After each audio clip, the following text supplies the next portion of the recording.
25 years. National Director of Advance Australia, Benedet, joins me here in Brisbane to unpack what exactly we can expect from GetUp this election campaign. Welcome, Jared. Thank you for coming back on the show. Really appreciate it. All right, let's have a look at the modus operandi for GetUp and how they will actually try to influence the vote in Warringah. First up, what they'll do is they'll knock on the door and then they'll discern support for Tony Abbott.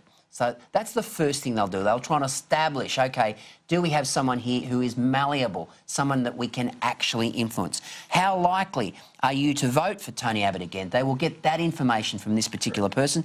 They'll then determine their core values, which of course they'll no doubt record and put that down into their database. They'll then tell a compassionate personal story for whatever reason that is, I guess, to connect with the particular person. Then they'll ask, would you consider changing your vote if, in fact, you are rusted on as a Liberal voter? And then, of course, the last thing they will do, Jared, is they will recommend voting for the independent candidate, Zali Steggall, who, of course, like Kerryn Phelps, comes in to a very strong, usually strong Liberal seat, but is a strong independent who is particularly big on climate change. Take us through that particular modus operandi as a political operation. Well, think of the first thing you hear from the door knocker and think of the last thing you hear in this script. First thing you'll hear is an anti-Tony Abbott message. The second, or the last thing you'll hear, I should say, is a vote for an independent. Now, let's put this on the record. These are not independents. These candidates are GetUp candidates. At this election, you'll have Labor candidates, Liberal candidates, Greens candidates, Australian Conservative and a whole range of others. But GetUp candidates will be disguised as independents. So you're saying that Zali Steggall and Kerryn Phelps at the next election are GetUp candidates? Absolutely. It is abundantly clear from this script of door-knocking techniques that they are pushing independent candidates. They own them. These are GetUp candidates. And I would urge Australians, it's time to hang up on GetUp. It's time to close the door and it's time to get the truth in politics, and that's what you're not getting from GetUp.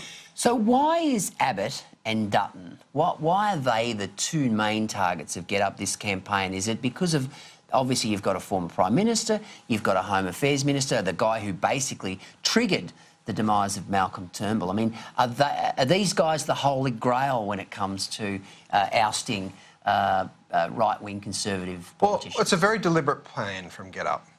Where Labor can't win seats, GetUp will now win seats for them. Right. Bill Shorten was an inaugural board member of GetUp 13 years ago. This has been all part of a very orchestrated plan that is now coming to fruition, and you see people like Peter Dutton and Tony Abbott targeted. There'll be many others throughout the states, be it Western Australia, South Australia, Victoria, and the list will keep going on. This is a very deliberate plan to remove mainstream values from our parliament and shift the entire parliament to a socialist left agenda. Where does GetUp get most of its funding from? They get funding from overseas sources. They also get funding from individuals in Australia. Podesta's the guy? So there's a lot of funding that comes in to GetUp from overseas. I'll give you one example, the Sunrise Project. Just before the legislation changed, dropped $500,000 into GetUp. Now, Sunrise swear that the money came from Australian operations, and it may very well have, but they'll receive money from overseas to offset that donation. So when do they become classified as a political operative? I mean, where is the legislation now? Why aren't they classified as a political operative? Well, they're not a political party. But they're a political operative. They are, and they'll be classed as a political campaigner, just as Advance Australia will be under the new legislation. We will play by the rules. GetUp for 13 years has hidden in plain sight. Their agenda has been very clear from the start. Where Labor and the Greens can't win seats, GetUp will target Liberal, National, anyone else that doesn't agree with them. So how active were they in Wentworth when Kerryn Phelps defeated Dave Sharma? Absolutely. They were very active. And you also had members of the Labor Party actively campaigning for Kerryn Phelps. So GetUp ran basically a referendum on climate change in Wentworth. This is single issue politics. This is identity politics run amok. The personal attacks on, be it Tony Abbott, Peter Dutton or Dave Sharma or whoever else is their opponent, is identity politics on steroids. So Zali Steggall came out on David Spears' program yesterday and suggested that we needed to look at renewable targets beyond 45%. We saw what happened in Victoria last week. We've seen what's happened in South Australia. I mean, these sort of policies must keep you awake at night. Well, I think there's a couple of things. First off, there's nothing wrong with solar and there's nothing wrong with renewables. We shouldn't be subsidising them. They should stand on their own 2 feet. And we have to build an electricity grid that is reliable. That means when it's hot in Melbourne, you don't end up with 200,000 people, 300,000 people running out of electricity. Businesses now thinking about compensation claims against the Andrews government. Yeah, and you had a steel producer have to cut back production because they needed the electricity to prop the grid up. Reliability and price are the 2 determinants of electricity, and that's what our members are saying. And the Energy Minister in Victoria said 90 minutes before the load shedding that there would be no blackouts. I mean, seriously. All right, what are you guys doing, Advance Australia, to neutralise GetUp? Well, we're doing a few things, Peter. We are building a volunteer base through our campaigning and our outreach. We hope to be on polling booths on polling day, handing out scorecards, letting people know whether their local candidates support mainstream values, whether they will stand up for freedoms like freedom of speech, freedom of religion, free enterprise, reward for risk. You know, Bill Shorten and others run around this country and say that success is a bad thing. Well, we need successful people. We need people to take a risk. Well, just on that, Jared, I mean, Chris Bowen came out yesterday and said, if you don't like our franking credits crackdown, don't vote for us. I thought that was unbelievably arrogant. And, you know, the politics of envy in this country, these are people who have worked hard all their life. Absolutely. They're taking a burden off the welfare system by not claiming a pension.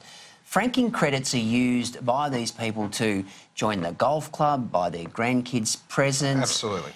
You know, go on a holiday after striving and working hard. And they're a big part of the community. I get a sense, I could be wrong, but I get a sense that certainly in Queensland in the last couple of weeks, with the negative gearing policy and the franking credits really kicking in, people are starting to listen. They're back from holidays. I get a sense, and we saw that in the news poll yesterday, where it's come back from 55.45 2PP to 53.47. Are you getting a sense that people are starting to think, well, I don't know if this Labor Party are all that they're cracked up to be? Oh, I think there is an awakening in the electorate. I think there's a long way to go. I think particularly with negative gearing, if you're a renter, you don't actually understand that your rent could go up 10%. Now, there's not many people who want a 10% week on week, not annual, 10% rent increase week on week.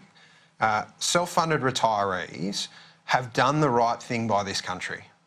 The contract we had with them was, if you put your money away, we'll leave your superannuation alone and you can look after yourself in retirement. That contract is totally broken. That contract has been torn up, admittedly, by successive governments, but Labor's changes now create a discriminatory system. If you're in a self-managed super fund, no franking credits. If you're in an industry super fund, you get your franking credits. So that's obviously designed to help the union back funds. Absolutely. And we were at the parliamentary... Absolutely. It's one rule for them and one rule for others. The other impact of the superannuation changes is it'll force hundreds of thousands of self-funded retirees to restructure their affairs, and they'll go onto the pension to keep some of their franking credits. It's a drain on income at both sides of the budget, and it doesn't make sense. It won't raise the revenue that Chris Bowen wants, because people will change their investment makeup, and we're seeing a real awakening in that community, and even people who aren't fully self-funded retirees are saying, well, if they can do that to them, what can they do to me? I think it's just poor policy. I think it hasn't been thought out properly. What's the main policy priorities for Advance Australia coming into the next election? Yeah, there's a couple, Peter. The first one will be the superannuation changes. The second one's political correctness. We ran a campaign about Australia Day. We got a commitment out of Scott Morrison and Bill Shorten not to change the date. Our campaign on that will continue. We need to hold those politicians to account on that and make sure that out of some deal in the Senate, that it's not traded away or given up.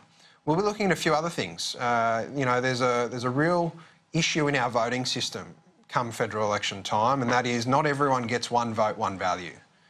If you vote for a minor party, your preferences get counted, you know, 6, 7, 8, maybe 10 times. We think there should be a rethink, and it should be one vote, one value. Yeah. And we'll be having more to say over coming weeks. We're going out to our members this week with our members survey. It'll be about their activity in the election. We are a voice for a fair go for Australians, and we give our members an absolute say in our direction. Gerard Benedet, thank you for joining me tonight.